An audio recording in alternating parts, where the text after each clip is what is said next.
ഒടുവിൽ രാവിലെ സൂര്യൻ ഉദിച്ചപ്പോൾ ബോബി ചെമ്മണ്ണൂർ ജയിലിൽ നിന്നും ഇറങ്ങി ഓടി. സാധാരണയായി കോടതി ജാമ്യം അനുവദിച്ചാൽ പ്രതി പുറത്തിറങ്ങും. ഇവിടെ കാക്കനാട് ജില്ലാ ജയിലിൽ യൂട്യൂബ് റീലടിക്കാനും ആരാധകരെ കൂട്ടാനും ബോബി ചെമ്മണ്ണൂർ കഴിഞ്ഞ ദിവസം കാട്ടിക്കൂട്ടിയ നാടകീയ രംഗങ്ങൾ കണ്ട് ഹൈക്കോടതി വരെ ചോദിച്ചു പോയി, എന്തൊന്നടേ ഇതൊക്കെയെന്ന്. സഹതടവുകാരെ കൂടി വിട്ടയക്കണം എന്ന മുടന്തൻ ന്യായവുമായി ബോബി ജയിലിൽ കുത്തിയിരുന്നപ്പോൾ പുറത്തുള്ള രാഷ്ട്രീയ നേതാക്കൾ വരെ മൂക്കത്ത് വിരൽ വെച്ച് പോയി, ഇതെന്ത് കൂത്തെന്ന്. അങ്ങനെ ജാമ്യം ലഭിച്ചിട്ടും പുറത്തിറങ്ങാതെ പൊറാട്ട് നാടകം കളിച്ച ബോബി ചെമ്മണ്ണൂരിനെതിരെ ഒടുവിൽ ഹൈക്കോടതി നിലപാട് കടുപ്പിച്ചു. ഇനിയും കോടതിയോട് വേലയിറക്കിയാൽ ജാമ്യം റദ്ദാക്കുമെന്ന് വരെ കോടതിക്ക് പറയേണ്ടി വന്നു. പറയുക മാത്രമല്ല, ഹൈക്കോടതി അത് ചെയ്ത് കാണിക്കുമെന്ന് ബോബി ചെമ്മണ്ണൂരിന് അറിയില്ലെങ്കിലും അദ്ദേഹത്തിൻ്റെ മുതിർന്ന അഭിഭാഷകനത് മനസ്സിലായി. നാടകം കളിക്കരുത് എന്ന് മുന്നറിയിപ്പ് വന്നത് ജാമ്യം അനുവദിച്ച അതേ ബെഞ്ചിൽ നിന്ന് തന്നെയാണ്. മറ്റു തടവുകാരുടെ വക്കാലത്ത് ബോബി എടുക്കണ്ട, പുതിയ കഥകൾ മെനയാൻ ശ്രമിക്കുകയാണോ, വേണ്ടി വന്നാൽ ജാമ്യം റദ്ദാക്കാനും ഇതേ കോടതി കഴിയും, വേണ്ടി വന്നാൽ പോലീസിനെ അയച്ച് അറസ്റ്റ് വരെ ചെയ്ത് കളയുമെന്ന് ബോബിയുടെ അഭിഭാഷകരോട് കോടതി രാവിലെ കടുത്ത ഭാഷയാണ് വ്യക്തമാക്കിയത്. ഇതോടെ രാവിലെ തന്നെ ഹൈക്കോടതി ബെഞ്ച് ഈ വിഷയം സ്വമേധയാ പരിഗണിക്കുമെന്ന് മനസ്സിലായപ്പോൾ തിടുക്കത്തിൽ ജയിലിൽ നിന്നിറങ്ങി രക്ഷപ്പെടുകയായിരുന്നു ബോബി ചെമ്മണ്ണൂർ. നടി ഹണി റോസിനെ ലൈംഗികമായി അധിക്ഷേപിച്ച കേസിൽ ജാമ്യം ലഭിച്ചിട്ടും പുറത്തിറങ്ങാതെ നാടകം കളിച്ചത് ശ്രദ്ധയിൽപ്പെട്ടതോടെയാണ് ഹൈക്കോടതി നിലപാട് കടുപ്പിച്ചത്. ജാമ്യം ലഭിച്ചിട്ടും സാങ്കേതിക പ്രശ്നങ്ങൾ മൂലം പുറത്തിറങ്ങാൻ കഴിയാത്തവർക്ക് ഐക്യദാർഢ്യം പ്രഖ്യാപിച്ചുകൊണ്ടാണ് നിയമം കയ്യിലെടുത്ത് ബോബി ചെമ്മണ്ണൂർ ജയിലിൽ തുടരുന്നതെന്നാണ് കഴിഞ്ഞ ദിവസം വൈകിട്ട് മുതൽ ഫാൻസ് അസോസിയേഷൻകാർ പ്രചരിപ്പിച്ചത്. എന്നാൽ വാസ്തവം വേറെയായിരുന്നു. ബോബിയുടെ മീഡിയ മാനേജർമാർ നൽകിയ വിലപ്പെട്ട ഉപദേശം മകരവിളക്ക് ലൈവ് കഴിയട്ടെ എന്നായിരുന്നു. കോടതിയിൽ നിന്നും ജാമ്യ ഉത്തരവ് ജയിലിലേക്ക് എത്തിയത് വൈകിട്ട്. അപ്പോഴേക്കും ചാനലുകൾ മകരവിളക്ക് ദൃശ്യങ്ങൾ പകർത്തുന്നതിൻ്റെ ലൈവിൻ്റെ തിരക്കിലായിരുന്നു.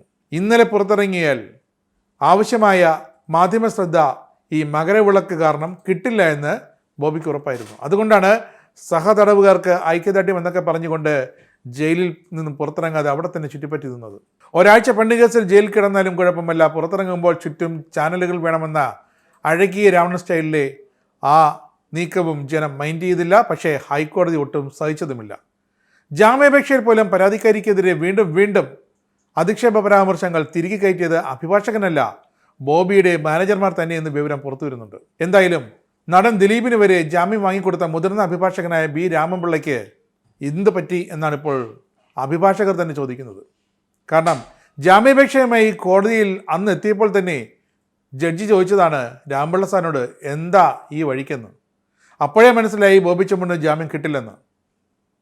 പിന്നീട് 2 ദിവസം കഴിഞ്ഞപ്പോഴാണ് ജാമ്യം അനുവദിക്കാമെന്ന ഒരു നിലപാട് കോടതി എടുത്തത്. എന്നാൽ ജാമ്യാപേക്ഷയിൽ പരാമർശം കേട്ടപ്പോൾ കോടതിക്ക് അരിശം ഇരട്ടിക്കുകയായിരുന്നു. എന്നിട്ടും ജാമ്യം നൽകി കോടതി ഉത്തരവിട്ടപ്പോഴാണ് ബോബിയുടെ വക ഇതാ നാടകീയ രംഗങ്ങൾ.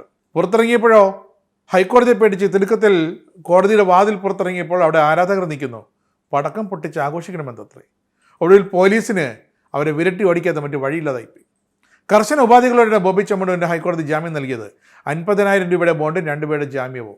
ബോഡി ഷേമിംഗ് സമൂഹത്തിന് അംഗീകരിക്കാൻ കഴിയില്ലെന്ന് ബോബി ചെമ്മണ്ണൂരിന് ജാമ്യ ഉത്തരവിൽ പോലും കോടതി പുറകെ നടന്ന് ഓർമ്മിപ്പിച്ചിട്ടുണ്ട്. ആവശ്യപ്പെടുമ്പോൾ അന്വേഷണ ഉദ്യോഗസ്ഥന് മുന്നിൽ ഹാജരാകണം, വ്യവസ്ഥകൾ നിർബന്ധമായും പാലിക്കണമെന്നും അല്ലാത്ത പക്ഷം ജാമ്യം റദ്ദാക്കുമെന്നും കോടതി ഉത്തരവിൽ പറയുന്നു.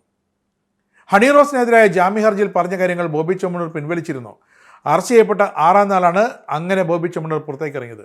ജയിലിൽ നിന്ന് പുറത്തിറങ്ങാൻ ബോബി ചെമ്മണ്ണൂർ എന്ത് വിട്ടുവീഴ്ചയ്ക്കും തയ്യാറാണെന്ന് അദ്ദേഹത്തിൻ്റെ അഭിഭാഷകൻ കോടതിയിൽ വ്യക്തമാക്കിയിരുന്നു. ഹർജി വായിക്കുമ്പോൾ തന്നെ ബോബി ചെമ്മണ്ണൂർ ഹണി റോസിനെ നടത്തിയ ചില പരാമർശങ്ങളിൽ പ്രയോഗങ്ങളിൽ കോടതി വീണ്ടും അതൃപ്തിയും പ്രകടിപ്പിച്ചു. തുടർന്ന് ഈ പരാമർശങ്ങളെല്ലാം പിൻവലിക്കുകയാണെന്ന് ബോബിക്ക് വേണ്ടി ഹാജരായ മുതിർന്ന അഭിഭാഷകൻ ബി രാമൻപിള്ള കോടതിയെ അറിയിച്ചു. തുടർന്നാണ് ബോബി ചെമ്മണ്ണൂരിന് ജാമ്യം നൽകാമെന്ന് കോടതി നിലപാടെടുത്തത്. ഇദ്ദേഹത്തിന് പോലീസ് കസ്റ്റഡിയിൽ ഇനി ആവശ്യമില്ല എന്ന് തന്നെയാണ് പ്രധാന കാരണം. അതുകൊണ്ട് തന്നെയാണ് ജാമ്യം കിട്ടിയത്.